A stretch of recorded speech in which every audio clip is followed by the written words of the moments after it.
Hey, good evening, everybody. Hey, bringing you our weekly devotion. I was reminded of a time that I was living in Santa Cruz, and I was on my way either to speak or I was going to go to church.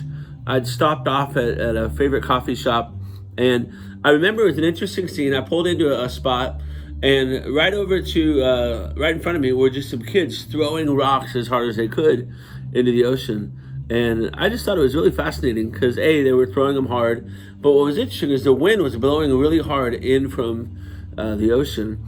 And I just kind of had a thought in that moment that sometimes I think that's like us.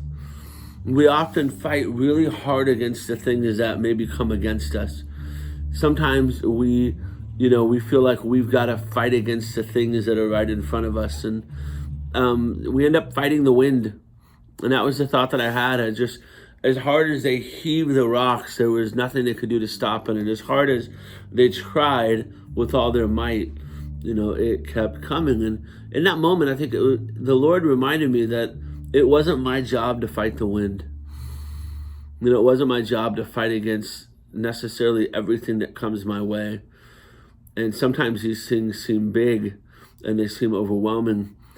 For many people, the situation of the virus seems overwhelming and it seems big, and they feel like they've got to fight everything against it, because if they don't, then who will? And of course, the Lord reminded me that He's the one that controls the wind, doesn't He? He's the one that controls the waves.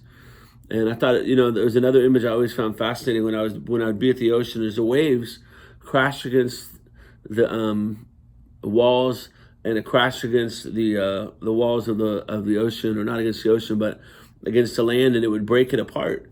And I had an interesting thought in that moment too. One time, is that the beauty was actually created by the waves that had been crashing against the walls, and would create these beautiful, beautiful places. And again, I often thought, that sometimes maybe the things that come against us in life, or the things that we deal with in life, we wonder, God, why is this happening? And again, He reminded me that maybe in that moment, the beauty that God is beginning to reveal, and sometimes what seems like difficult places, it could just be that God is using it to do something beautiful in us. And sometimes we don't need to fight so hard. And I say that to say that sometimes I go onto Facebook and I just see everybody battling. I see everybody arguing. I mean, you just see everybody jumping to conclusions. And, I'm reminded as well that, in our culture, there's just so many people fighting against things, and some of it's fair, some of it's not. But I've often wondered, what really is resolved in our attempts to always fight against everything that comes against us, or we think comes against us. And we often make the fight our own that God never intended to be ours. God never, expected us to expend all of our energy, time battling things that we don't need to, or that we have no control over.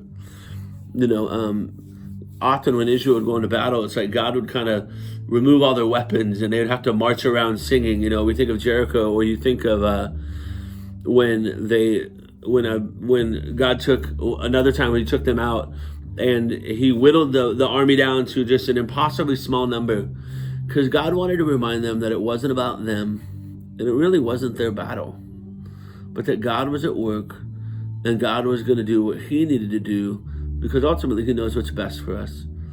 I was reminded of Jesus said to Peter, He said, "Peter, put away your sword, sheathe it, put it back, for you don't understand what God is up to." Peter was ready in the moment they were going to arrest Jesus to go, and he actually did. What did he do? He cut off the ear of the soldier, of one of the people that were there. And what did God do? Jesus reached back out and He healed that man. And I often wonder where we often act more like Peter, when we ought to be much more like Jesus in our response to things. And I mean, some of the conclusions that people seem to be jumping to in this season, I worry about them. I begin to worry, like, they're just going to let fear and worry and doubt and all these things come into mind. And we often fight where God has not called us to. Sometimes we let, I think, our cultural ideas get in the way of our biblical ideas. And so we're an independent people, so I'm going to fight for my rights and fight for my independence. And that's good. But at what expense do we maybe fight so hard that we actually end up fighting a battle that we don't really need to? And we're so busy fighting for independence that really what we maybe end up fighting for is our selfishness and really not the greater good of those in our community. You see, I'm not a fan of wearing a mask, but I will, because I know that if it helps somebody, that's great. If it ends up not having been necessary, it didn't keep me from doing anything. I was still able to go to church. I was still able to go to shop. I was still able to go get food. And it didn't keep me from, loving my neighbor. It didn't keep me from loving Jesus. And more than anything, it allowed me to extend compassion in places where maybe it needed to, that I wasn't even fully aware of. And I could fight for my rights in that, but what would I have lost in not being able to love my neighbor as God calls us to? And, we often fight for reasons, and often the wrong reasons, the wrong motives, and the wrong methods. So you think about that. Like, next time you want to get so defensive, the question would be why? What's your motive? What's your reason? What's your method? We're quick to argue for certain things. And, people in this season talk about, my rights to this. And I remind them that, man, in World War II, they rationed everything. They really put a lot of things under control for the sake of the greater good of what was happening. And yet we so often will fight for something. And what I find, it seems like most people, they're fighting for selfish reasons. And so I think sometimes we have to ask this question, and maybe it's not just in what's happening culturally, but family issues, relationship issues, maybe things God's dealing with. The question I've been asking lately is maybe, what is God trying to say to me in this season? What is God trying to say to his church in this season? Maybe the Lord's allowing a lot more of this, not because somehow the enemy is out to get us, but the Lord is trying to remind us of some things, awaken in us some things. Remember what truly is necessary and valuable and important. I think sometimes I wrote down reasons people tend to fight is they're hurt, they're angry.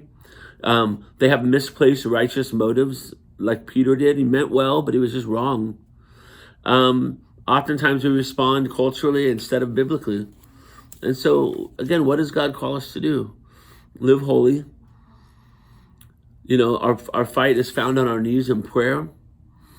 Our fight is found in understanding God's word. And I believe that God has equipped us with love to demonstrate his power and his goodness in light of whatever may be happening in our culture. Not to fight against it, not to somehow show a lack of love or a lack of Christ-like attitude in our culture, but to actually be empowered to do so. You see, it's easy to get angry. It's easy to fight. Everybody can do that. But can you love your neighbor when you don't disagree with him? Can you go out of your way to pray for your leadership that you will easily rail against? Will you go out of your way to be who Jesus calls you to be in this season? So you guys have a great day. Have a great week. We'll see you next week. And hopefully you guys are able to be online with us Sunday if you're not there in person. Have a great day.